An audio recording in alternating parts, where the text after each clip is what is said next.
Thank you again for joining me. Ray Bradbury's The Invisible Boy.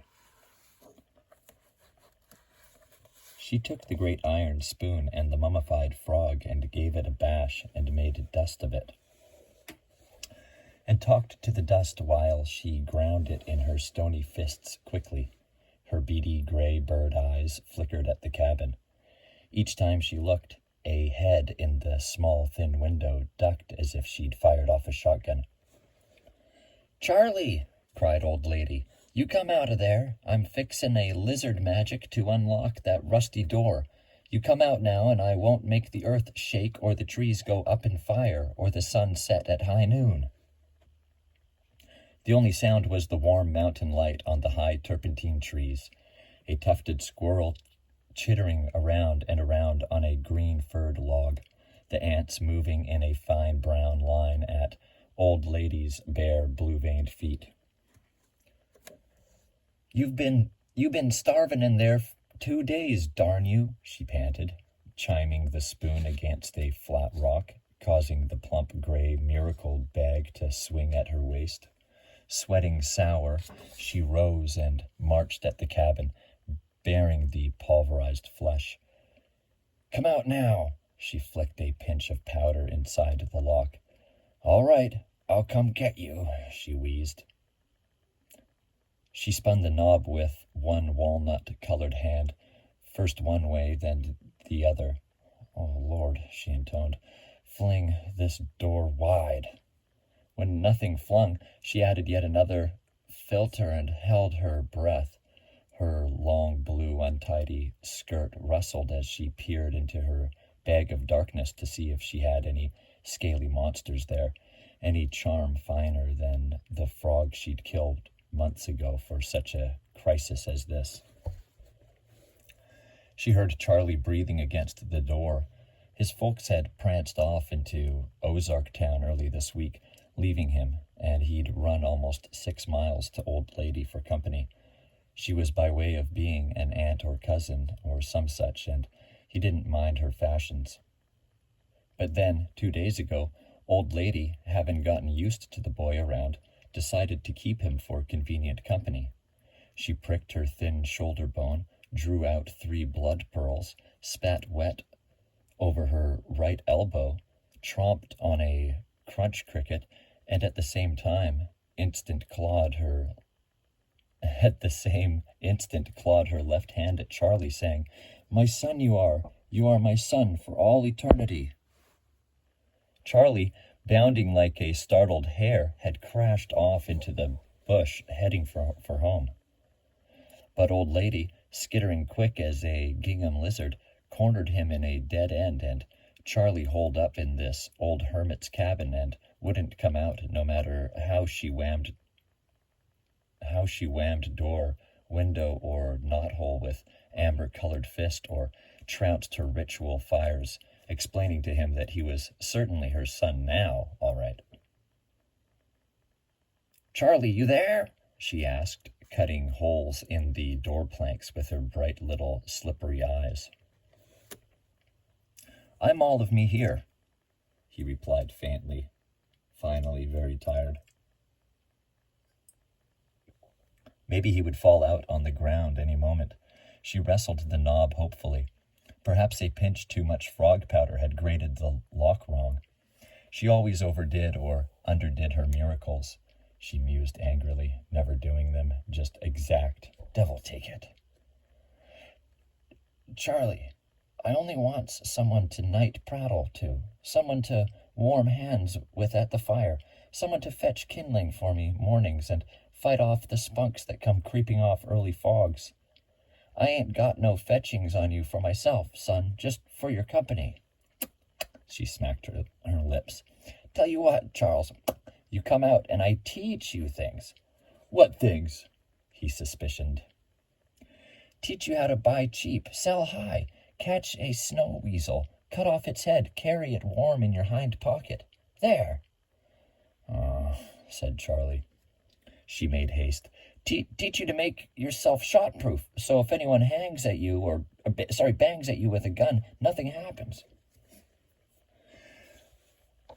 When Charlie stayed silent, she gave him the secret in a high, fluttering whisper. Dig and stitch mouse ear roots on Friday during full moon and wear 'em round your neck in a white silk.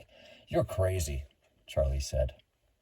Teach you how to stop blood or make animals stand frozen or make blind horses see. All them things I'll teach you. Teach you to cure a swelled-up cow and unbewitch a goat. Show you how to make yourself invisible. Oh, what? Old lady's heart beat like a Salvation tambourine. The knob turned from the other side. You, said Charlie, are funning me. No, I'm not, exclaimed old lady. Oh, Charlie, why? I'll make you like a window, see right through you. Why, child, you'll be surprised. Real invisible? Real invisible. You won't fetch on to me if I walk out. Won't touch a bristle of you, son. Well, he drawled reluctantly. All right. The door opened. Charlie stood in his bare feet, head down, chin against chest. Make me invisible, he said. First we gotta catch us a bat, old lady said. Start looking. She gave him some jerky beef for his hunger and watched him climb a tree. He went high up, and it was nice seeing him there, and it was nice having him there, and all about after so many years alone with nothing to say good morning to but bird droppings and silvery snail tracks. Pretty soon a bat with a broken wing fluttered down out of the tree. Old lady snatched it up, beating warm and shrieking between its porcelain white teeth, and Charlie dropped down after it, hand upon clenched hand, yelling. That night, with the moon nibbling at the spiced pine cones, old lady extracted a long silver needle from under her wide blue dress.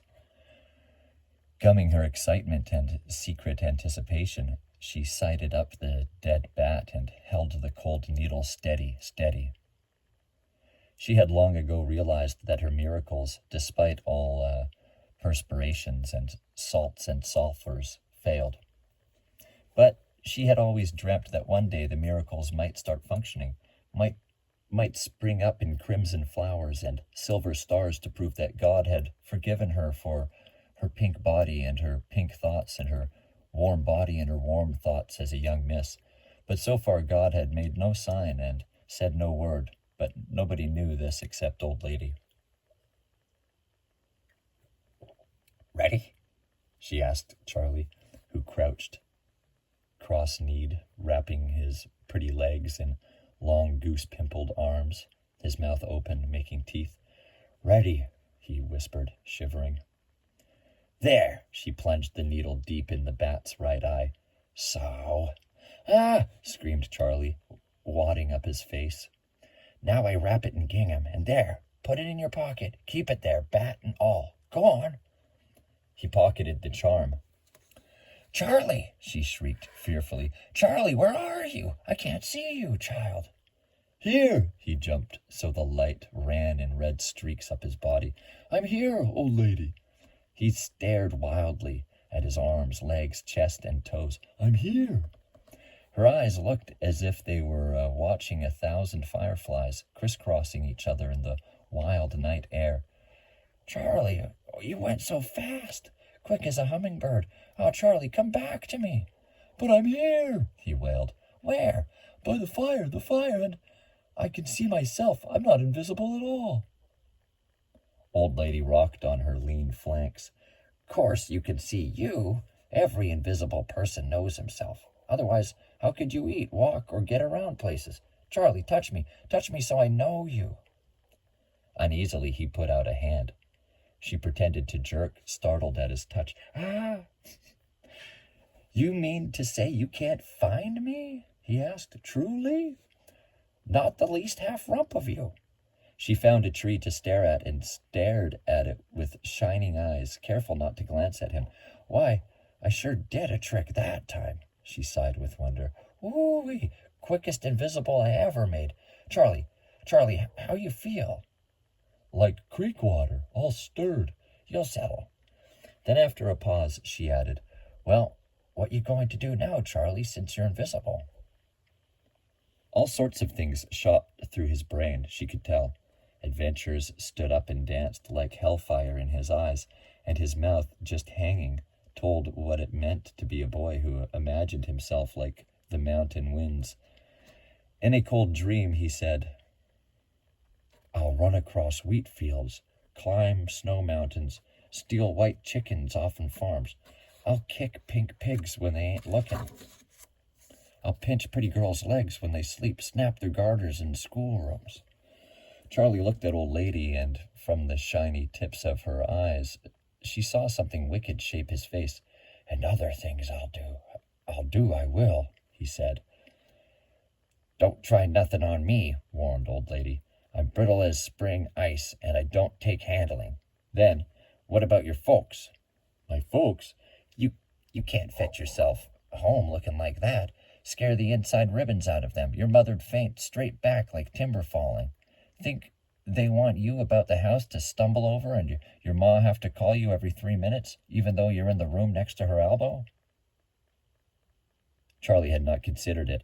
He sort of simmered down and whispered out a little, gosh, and felt of his long bones carefully. You'll be mighty lonesome. People looking through you like a water glass. People knocking you aside because they didn't reckon you to be underfoot. And women, Charlie, women. He swallowed. What about women? No woman will be giving you a second stare, and no woman wants to be kissed by a boy's mouth they can't even find. Charlie dug his bare toe in the soil contemplatively. He pouted. Well, I'll stay invisible anyway, for a spell. I'll have me some fun. I'll just be pretty careful is all. I'll stay out from in front of wagons and horses, and Pa shoots at the narrowest sound. Charlie blinked. Why, with me invisible, someday Pa might just up and fill me with buckshot, thinking I was a hill squirrel in the doorway. Oh. Old lady nodded at a tree. That's likely. Well, he decided slowly, I'll stay invisible for tonight, and tomorrow you can fix me back all whole again, old lady. Now, if that ain't just like a critter, always wanting to be what he can't be, remarked old lady to a beetle on a log. What you mean? Said Charlie. Why, she explained, it was real hard work fixing you up. It'll take a little time for it to wear off, like a coat of paint wears off, boy. You, he cried, you did this to me. Now you make me back. You make me seeable. Hush, she said. It'll wear off, a hand or a foot at a time. How'll it look, me round the hills with just one hand showing, like a 5-winged bird hopping on the stones and bramble? Or a foot showing, like a small pink rabbit jumping thicket? Or my head floating, like a hairy balloon at the carnival? How long before I'm whole? He asked. She deliberated that it might be pretty well an entire year. He groaned. He began to sob and bite his lips and make fists. You magicked me. You did this thing to me. Now I won't be able to run home. She winked. But you can stay here, child. Stay on with me, real comfort-like, and I'll keep you fat and saucy. He flung it out. You did this on purpose, you mean old hag. You want to keep me here. He ran off through the shrubs on the instant. Charlie, come back. No answer but the pattern of his feet on the soft, dark turf and his wet, choking cry, which passed swiftly off and away. She waited and then kindled herself a fire. He'll be back, she whispered, and thinking inward on herself, she said, And now I'll have me company through spring and into late summer. Then, when I'm tired of him and want a silence, I'll send him home. Charlie returned noiselessly with the first gray of dawn, gliding over the rimmed turf to where old lady sprawled like a bleached stick before the scattered ashes. He sat on some creek pebbles and stared at her. She didn't dare look at him or beyond. He had made no sound, so how could she know he was anywhere about? She couldn't. He sat there, tear marks on his cheeks, pretending to be just waking, but she had found no sleep from one end of the night to the other. Old lady stood up, grunting and yawning, and turned in a circle to the dawn. "Charlie?" Her eyes passed from pines to soil, to sky, to the far hills. She called out his name over and over again, and she felt like staring plumb straight at him, but she stopped herself. "Charlie! Oh, Charles!" she called, and heard the echoes say the very same. He sat, beginning to grin a bit, suddenly, knowing he was close to her, yet she must feel alone. Perhaps he felt the growing of a secret power. Perhaps he felt secure from the world. Certainly he was pleased with his invisibility. She said aloud, "Now where can that boy be? If you only made a noise so I could tell just where he is, maybe I'd fry him a breakfast." She prepared the morning victuals, irritated at his continuous quiet. She sizzled bacon on a hickory stick. "The smell of it will draw his nose," she muttered. While her back was turned, he swiped all the frying bacon and devoured it tastily. She whirled, crying out, "Lord!" She eyed the clearing suspiciously. "Charlie, that you?" Charlie wiped his mouth clean on his wrists. She trotted about the clearing, making like she was trying to locate him. Finally, with a clever thought, acting blind, she headed straight for him, groping. "Charlie, where are you?" A lightning streak, he evaded her, bobbing, ducking. It took all her willpower not to give chase, but you can't chase invisible boys, so she sat down, scowling, sputtering, and tried to fry more bacon. But every fresh strip she cut he would steal, bubbling off the fire and run away far. Finally, cheeks burning, she cried, "I know where you are, right there! I hear you run!" She pointed to one side of him, not too accurate. He ran again. "Now you're there," she shouted. "There and there," pointing to all the places he was in the next 5 minutes. "I hear you press a grass blade, knock a flower, snap a twig. I got fine shell ears, delicate as roses. They can hear the stars moving." Silently he galloped off among the pines, his voice trailing back. "Can't hear me when I'm set on a rock. I'll just set." All day he sat on an observatory rock in the clear wind, motionless and sucking his tongue. Old Lady gathered wood in the deep forest, feeling his eyes weaseling on her spine. She wanted to babble. "Oh, I see you. I see you. I was only fooling about invisible boys. You're right there." But she swallowed her gall and gummed it tight. The following morning, he did the spiteful things.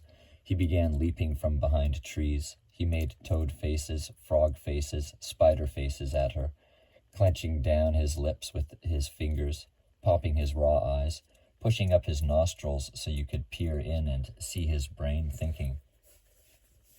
Once she dropped her kindling. She pretended it was a blue jay startled her. He made a motion as if to strangle her. She trembled a little. He made another move as if to bang her shins and spit on her cheek.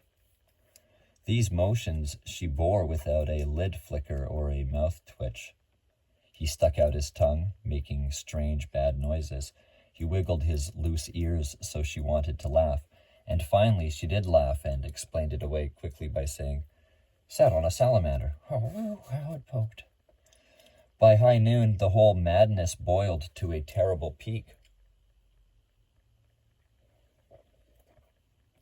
For it was at that exact hour that Charlie came racing down the valley, stark, boy naked.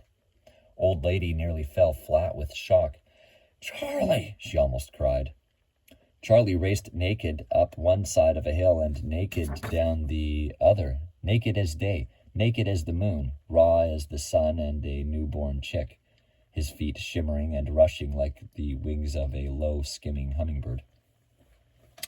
Old Lady's tongue locked in her mouth. What could she say? Charlie, go dress? For shame? Stop that? Could she?